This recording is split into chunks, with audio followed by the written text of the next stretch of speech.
So this list is back again. This list is back again.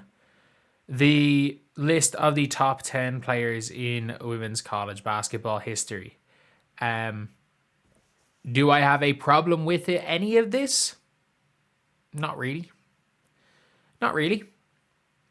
I think maybe you could argue the Brittany Griner over Maya Moore. Like, Brittany Griner, Brittany Griner was so good. Like, Brittany Griner still is the greatest WNBA prospect ever. Like, let's be honest. There were semi-serious conversations about drafting her to the NBA. That is how good Brittany Griner was coming out of Baylor. Like, it is not even funny. I think Brittany Griner being higher than 7 is one of those things. And I think she did put South Carolina on the map, but her team was stacked. I think maybe not having Swoop's top 10 is a tough one, but it's really tough because, like, for me, there's a very clear top 2. And then after that, it becomes really tricky because, like, look, the top 2 should be obvious, where it's like you've got one person who stayed at their hometown team and reached heights that no other player, if you swap them into what the situation Caitlin Clark was in, does what Caitlin Clark does. And nobody would. We all know that. Like, if we're being completely honest here, nobody would. There is nobody on this list you could put into what Caitlin Clark did at Iowa with the players she had around her. Like, if you want to make the argument that Caitlin Clark, you couldn't put her on a UConn team and succeed because of she needs to be kind of the guy. We saw in Team USA can be good doing that, but she's the biggest floor. I think Caitlin Clark is the greatest floor raiser in the history of women's basketball, just because of how she can impact the game on the offensive end. I think she's the greatest floor raiser, and that's not the greatest player, but I think she's the greatest floor raiser, and no doubt about that. Like, all the records, everything. I think, in my opinion, the back-to-back championship games in a vacuum is more impressive. Like, it is more impressive what she did over totality of her career, and this is why I hate just accolade, not even accolade chasing, just like accolade listing, because if we're being completely real here, had Caitlin Clark won in 2023, and by the way, like, 2023 was a weird game. Iowa could have won that game. Iowa had a great chance of winning that game. Caitlin ran out of steam a little bit. Zanano got in foul trouble. O'Grady just isn't very good. Like, there was a lot of kind of issues there. And then what was it? Was it Carson just lit them up off the bench? Like, that happens. And it was one of those weird games where it was like Angel didn't even play particularly well, and like, she wasn't bad, and that still was enough to win that game. Like, I think they left that one behind them, absolutely, but like, I still think it was more impressive. Like, let's just say hypothetically, had they won in 2023 and then lost in 2024, that would have been less impressive than what she did in 2024. Like, I still think everyone's talking about her 2023 run. Like, people don't understand how good that LSU team was. Like, I understand that LSU team had a few hiccups, chemistry-wise. They added Michaela Williams, Anissa Morrow, and Haley Van Lith to a championship-winning team. Like, that was a scary team. And Flaw J improved. That was a scary LSU team who could have won it all. And then she goes and plays UConn, who everyone's like, oh, they only had 7 healthy players. Man, Iowa only played 7 players. Iowa only played 7 players too. The difference was they had 7 WNBA players on UConn. Iowa had 1.7. As in, I don't know who has a better WNBA career of like Nika Mule or Kate Martin. like Kate Martin might have 2 more years left in the league. Nika Mule might only have 2 more years left in the league, but they're similar enough players. Like, and that being said, she won those games back to back, and then had an 18-point first quarter at South Carolina. Cardoso was too big. Like, if Sinano came back, or Sinano was back, they win that game. That being said, like, there is a legitimate argument that Caitlin's number 1, but Breanna Stewart won 4 for 4. Like, look, there is I understand. I don't think Breanna Stewart if you put Breanna Stewart on Iowa, Breanna Stewart couldn't have done what Caitlin Clark could do. That being said, doesn't really matter when you've won basically every game in 4 years. And I understand Breanna Stewart's entire team was a WNBA team. Like, she played 4 years at Mariah Jefferson, won 4 rings. Mariah Jefferson was the number 2 pick in that year's draft. And then immediately she left. And I know they lost in 2017 and 2018, but they were undefeated both of those years. They were undefeated up until they lost to Notre Dame one year. I don't know who beat them the other year, but who beat them in 2018? Because I know Notre Dame beat them in 2017, and then South Carolina won that year. But like, yeah, it was an interesting one. But it's funny looking at this top 10 when it's just people that are like, oh, Paige needs to be in the top 10. No, she doesn't. Paige Beckers, it took a 5th year. And if Paige Beckers was healthy for all 5 years, sure. That being said, like, what certain players did, like, what, you can't hold it against, like, these people are trying to hold it against somebody. They're like, oh, Caitlin never won, so she can't be. And I was like, so if Caitlin did what Paige did and used her 5th year of eligibility, and Paige was already at UConn, so she didn't transfer. But let's just say hypothetically, Caitlin used her 5th year of eligibility and said, I'm going to ring chase. Kate's gone. Everyone's gone. I'm a hero in Iowa. I'm going to go ring chase. I'm going to go join, I'm going to go out to LA. I'm going to go play with Lauren Betts at UCLA. Lauren Betts was supposed to transfer, or even let's just say a hypothetical. Let's just say Lauren Betts, I think, was down to Iowa or UCLA. What if Lauren Betts goes to Iowa?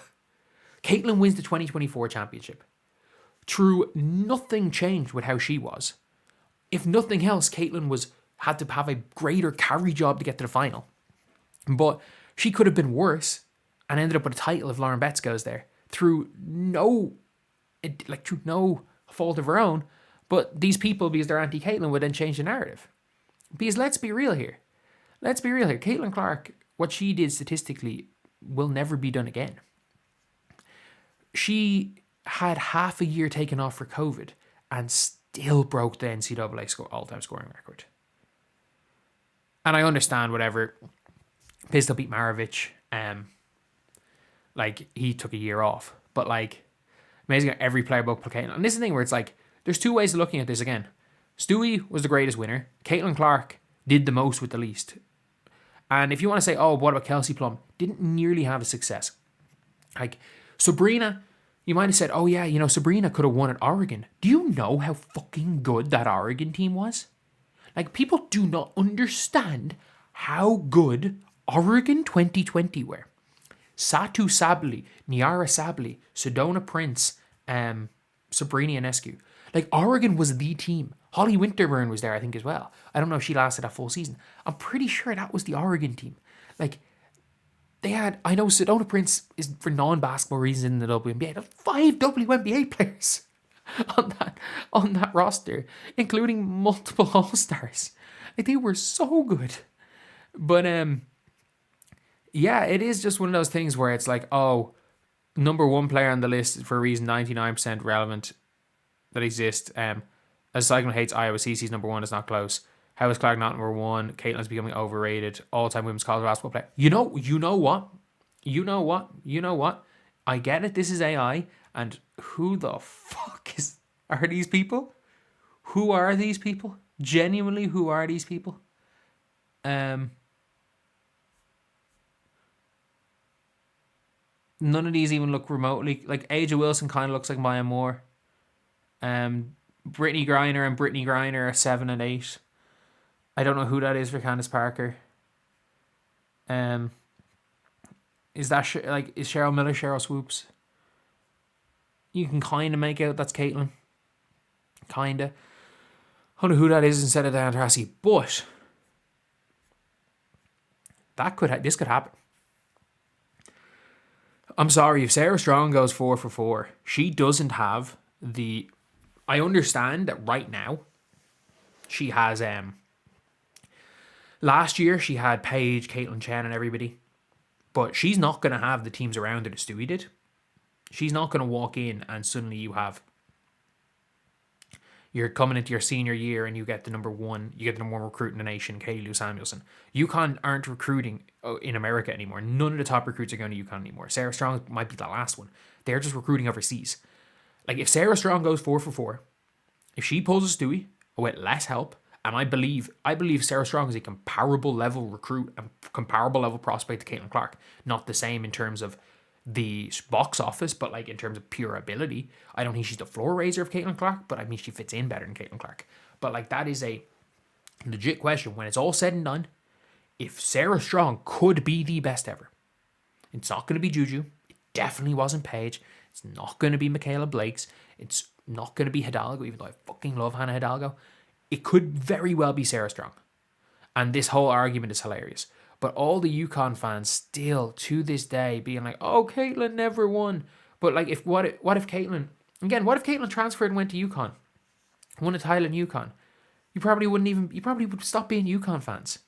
Which is hilarious. And people were like, oh, Gino never wanted Caitlin. Gino literally came out and basically said, Caitlin has said if UConn recruited her, she would have went to UConn. And Gino said if Caitlin went to him and said, I really want to play in UConn, he would have said yes.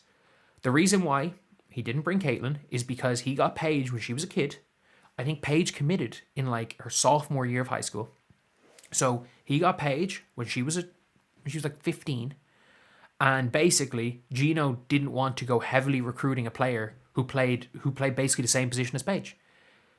Hindsight being 2020, I think both parties, I think Gino and Paige, if you asked them, would you like to have had Caitlin Clark in 2020? They probably would have said yeah, because they're like, well, we win in 2021, we win in 2022, even with Paige's ACL injury, with AZ Fudd, Dorka Juhas,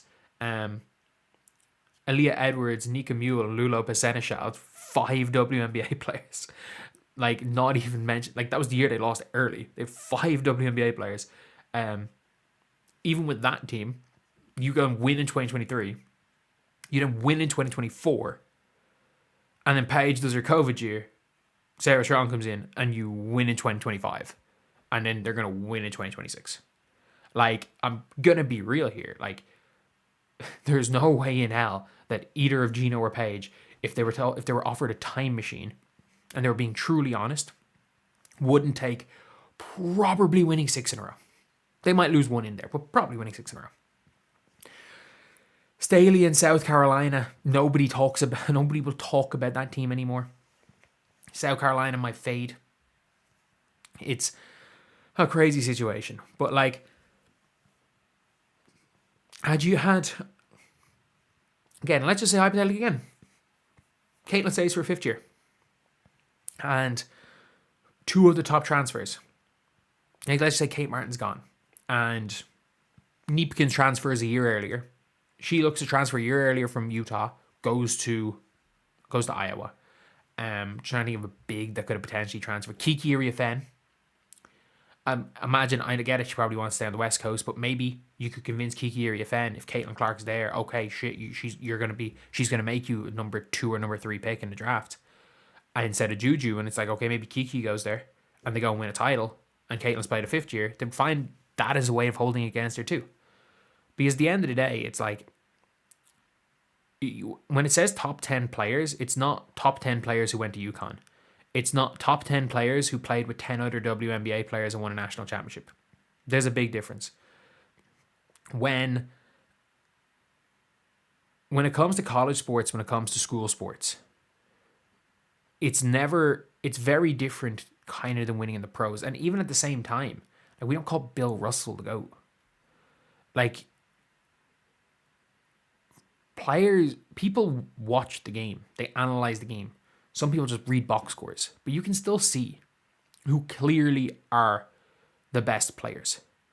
Like, it's like saying LeBron sucked in 2018 because he lost when his second best player was Jeff Green to the greatest team of all time. It's like blaming Jimmy Butler for losing in Miami. It's like, I'm just trying to think of just things where it's like, for me, it's like the carry jobs. If Caitlin Clark doesn't make those 2 national championship games, yeah, you put her in you still put her in the top 10 because of how much better she was statistically than a Kelsey Plum, than an Elena Deladon. And Elena Deladon literally retired for a year in the middle of college. She committed to UConn, showed up and just left, stayed close to home, and stopped playing ball for a year. Like, Elena Deladon, it was a bit of a mad situation with her. But that being said, we're still talking about Caitlin Clark in fucking college. She left college 2 years ago.